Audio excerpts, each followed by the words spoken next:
Samantala, sinusulong naman sa Kamara ang pag-aamyenda sa mga panukalang batas na nakatuon sa excise tax ng mga nicotine products nang sa gayon ay maisaayos at mapalakas ang koleksyon. Gayon din ang sistema ng pagbubuwis sa mga ito. Si Carms Magluyuan para sa 3 sa tanghali live. Carms? Greg, ilang mga panukalang batas ang tinatalakay ngayon sa House Committee on Ways and Means na may layong baguhin ang sistema ng excise tax sa sigarilyo at vape products.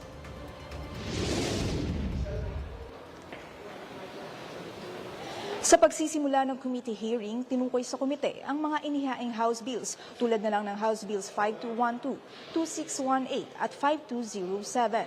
Nakapaloob sa mga panukalang batas na ito ang pagpapalakas ng koleksyon at pagtigil sa illegal trade. Bukod riyan ay nakapailalim rin sa mga ito ang panukala na magtatanggal ng pagkakaiba sa buwis ng nicotine salt at conventional free-based products.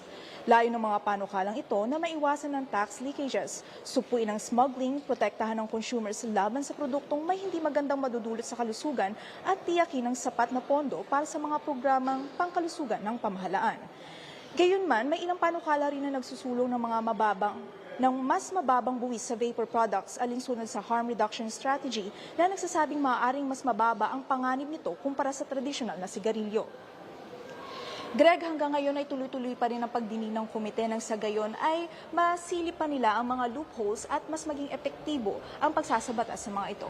Para sa totoong balita sa Bagong Pilipinas, Carms Magluyuan, 13 sa tanghali ng Congress TV.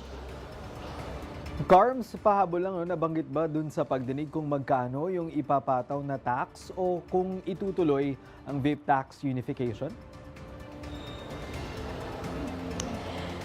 Greg, hanggang sa ngayon ay hindi pa naman sila humahantong sa punto ng computation ng tax, pero ayon kanina sa DOH ay suportado naman nila ang tax unification para hindi mahirapan umano sa pag-implementa ng excise tax sa mga sigarilyo.